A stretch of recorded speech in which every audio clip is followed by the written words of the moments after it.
اور آخر کار اس کا نتیجہ یہ نکلا کہ خدا کی شریعت مکمل طور پر چھپ گئی۔ اب وہ واحد چیز جسے لوگ دیکھ پاتے تھے وہ تھی اس باڑ کی تختیاں، یعنی وہ قانون جو لوگوں نے بنائے تھے۔ اب وہ خدا کی شریعت نہیں دیکھ پاتے تھے۔ اب باڑ کی وہ تمام تختیاں جن کا کام یہ تھا کہ شریعت کی حفاظت کریں، انہوں نے دراصل شریعت کو بالکل پوشیدہ کر دیا۔ یہی بزرگوں کی روایات کہلاتی ہیں۔ پرانے حکیم خردمندوں نے انہیں ترتیب دیا اور کہا، یہ ہے وہ جو ہم چاہتے ہیں کہ تم کرو۔ چال چلن کے اصول یہی ہیں۔ بس آپ دیکھ سکتے ہیں کہ وہ بہت سے روایتی قوانین کے پابند تو تھے، تاہم خدا کے کلام کے نہیں۔ ان کی رسمیں اور روایات ایک طرح سے سچائی اور راست بازی کے خلاف کھڑی تھیں۔ اب یسوع کی زمینی خدمت کے دوران مذہبی روایات اپنے زوروں پر تھیں۔ وہ اکثر ان الفاظ سے مذہبی رہنماؤں کو جھڑکتا تھا۔ لکھا ہے، تم خدا کے کلام کو اپنی روایت سے جو تم نے جاری کی ہے باطل کر دیتے ہو۔ مرکز 7 باب 13 آیت۔ فقیہوں اور فریسیوں نے خدا کے کلام میں خود کی اتنی زیادہ تعلیمات شامل کر دی تھیں کہ عام لوگ پریشان اور ان کی فرمانبرداری کرنے سے قاصر تھے۔ مرکز 7 باب 6 تا 8 آیت میں یسوع نے مذہبی رہنماؤں کو ملامت کرنے کے لیے یسایہ کا حوالہ دیا۔ لکھا ہے، یسایہ نے تم ریاکاروں کے حق میں کیا خوب نبوت کی، جیسا کہ لکھا ہے، یہ لوگ ہونٹوں سے تو میری تعظیم کرتے ہیں لیکن ان کے دل مجھ سے دور ہیں، اور یہ بے فائدہ میری پرستش کرتے ہیں کیونکہ انسانی احکام کی تعلیم دیتے ہیں۔ ذرا غور کریں کہ لکھا ہے انسانی احکام، اور یہ انسانی احکام یوں سکھائے جا رہے تھے جیسے کہ یہ الہامی ہوں۔ وہ صحیفوں کے بارے میں اتنے فکر مند نہ تھے جتنا کہ اپنی روایت کے بارے میں۔ انہوں نے اپنی روایت کو صحیفوں کے برابر کی تعلیم بنا دیا تھا۔ مثال کے طور پر مرکز میں لکھا ہے، انہوں نے پیالوں، لوٹوں اور تانبے کے برتنوں کو دھونے کے لیے بہت سی طرح کے قوانین بنا لیے تھے۔ دراصل مشنا میں 30 اسباق محض پیالوں اور برتنوں کی رسمی دھلائی اور صفائی کے بارے میں ہیں۔ کیا واقعی آپ سوچ سکتے ہیں کہ 30 اسباق؟ کیونکہ اس کا تعلق محض صفائی سے نہیں بلکہ مذہبی رسمی پاکیزگی سے تھا۔ سو اگر آپ مذہبی رسوم کی پیروی میں اپنے برتنوں کو پاک کرنا چاہتے ہیں تو آپ کو ان 30 اسباق میں بیان کردہ دستور العمل کی ہر ایک تفصیل کی پیروی کرنی پڑے گی۔ اس کے علاوہ رسمی طور پر ہاتھ دھونے کے بارے میں ایک پوری کتابی جلد موجود ہے۔ یروشلیمی تالمود کے بعد وہ ربی جو بابل میں تھے انہوں نے ایک اور تالمود لکھی جو کہ یروشلیمی تالمود سے 4 گنا بڑی ہے۔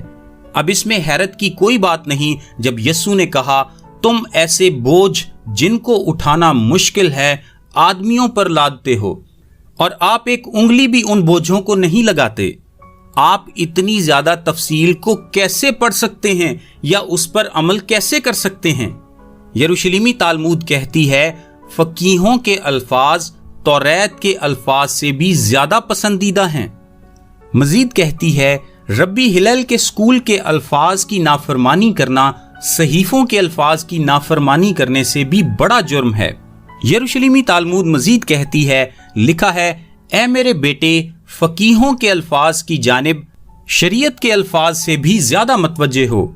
یسوع نے اس بات سے انکار نہیں کیا کہ وہ روایت کا توڑنے والا ہے۔ اس نے انہیں باقاعدہ توڑا۔ اس نے بنا کسی لحاظ کے اسے توڑا۔ اس کی نگاہ میں ان کے روایتی نظام کی کوئی قدر نہیں تھی۔ اس نے اسے نظر انداز کیا اور ایک غیر ضروری چیز سمجھا۔ یہ روایتی نظام بے معنی تھا، یہ مجرم ٹھہرانے والا تھا، یہ سچ کو مٹانے والا نظام تھا۔ جو کچھ شاگرد کر رہے تھے یعنی بغیر ہاتھ دھوئے کھانا کھانا، وہ ایک مسئلہ نہیں تھا، تاہم جو فریسی اور فقیہ کر رہے تھے وہ ایک بڑا مسئلہ تھا۔ وہ واقعی اپنے دھلے ہوئے ہاتھوں کے ساتھ جہنم میں جانے والے تھے، اور یسوع نے انہیں ان کی ریاکاری کی ایک مثال دی۔ یسایہ 29 کے متن سے ان کی مذمت کرنے کے بعد جہاں لکھا ہے، یہ لوگ ہونٹوں سے تو میری تعظیم کرتے ہیں لیکن ان کے دل مجھ سے دور ہیں، اور یہ بے فائدہ میری پرستش کرتے ہیں کیونکہ انسانی احکام کی تعلیم دیتے ہیں۔ تم خدا کے حکم کو ترک کر کے آدمیوں کی روایت کو قائم رکھتے ہو۔ اور اس نے ان سے کہا تم اپنی روایت کو ماننے کے لیے خدا کے حکم کو بالکل رد کر دیتے ہو۔ اب غور کریں، لکھا ہے اپنی روایت، یعنی یہ تمہاری ہے۔ یہ مردوں کے وہ اصول ہیں جنہوں نے خدا کی حکمت، خدا کے حکم کی جگہ لے لی ہے۔ اور یہاں ایک مثال دی گئی ہے، لکھا ہے کیونکہ موسیٰ نے فرمایا کہ اپنے باپ کی اور اپنی ماں کی عزت کر، اور جو کوئی باپ یا ماں کو برا کہے وہ ضرور جان سے مارا جائے۔ لیکن تم کہتے ہو اگر کوئی باپ یا ماں سے کہے کہ جس چیز کا تجھے مجھ سے فائدہ پہنچ سکتا تھا وہ قربان یعنی خدا کی نظر ہو چکی، تو تم اسے پھر باپ یا ماں کی کچھ مدد کرنے نہیں دیتے۔ یوں تم خدا کے کلام کو اپنی روایت سے جو تم نے جاری کی ہے باطل کر دیتے ہو اور ایسے بتیرے کام کرتے ہو۔ اگر آپ آج یہودی لوگوں کو دیکھیں جو مسیحا کو مسترد کرتے ہیں، یہ پرانے عہد نامے کی یہودیت نہیں ہے، یہ روایتی یہودیت ہے۔ تالمود کا کہنا ہے فقیہوں کے الفاظ کے خلاف ہونا کلام مقدس کے الفاظ کے خلاف ہونے سے زیادہ سزا کے لائق ہے۔ یہی تالمود ہے۔ بے شک یہ یسوع کے 200 سال بعد تک ترتیب نہیں دی گئی تھی، لیکن یہی ان کی سوچ تھی۔ یسوع نے کہا نہیں، تم اپنی روایت کے ساتھ خدا کے کلام کو باطل نہیں کر سکتے۔ روایت بے معنی ہے۔ جس چیز سے فرق پڑتا ہے وہ ہے دل جو خدا سے محبت کرتا ہو، عاجز بے لوث محبت۔ مسیحی لوگ تالمود کو باقی کلام مقدس کی طرح خدا کے الہام سے لکھا گیا نہیں سمجھتے۔ اگرچہ تالمود کی کچھ تعلیمات بائبل کی تعلیمات کے ساتھ مطابقت رکھ سکتی ہیں، لیکن یہی بات مختلف مذاہب کی بہت سی تحریروں کے لیے بھی کہی جا سکتی ہے۔ مسیحیوں کے لیے تالمود کا مطالعہ یہودیوں کی روایات، تاریخ اور تفسیر کے بارے میں مزید جاننے کے لیے ایک زبردست طریقہ ہو سکتا ہے، لیکن تالمود کو خدا کا مستند کلام ہرگز نہیں سمجھنا چاہیے۔ میرا نام تابش قاضی ہے اور یہ میسج آپ کو ڈیلی ورسز کی جانب سے بھیجا گیا ہے۔ روزانہ صبح اپنے واٹس ایپ پر بائبل کی آیات اور ان کی وضاحت انگلش، اردو اور آڈیو میں حاصل کرنے کے لیے ابھی 0333 80 20 972 پر واٹس ایپ میسج کریں۔ خدا آپ سب کو برکت دے۔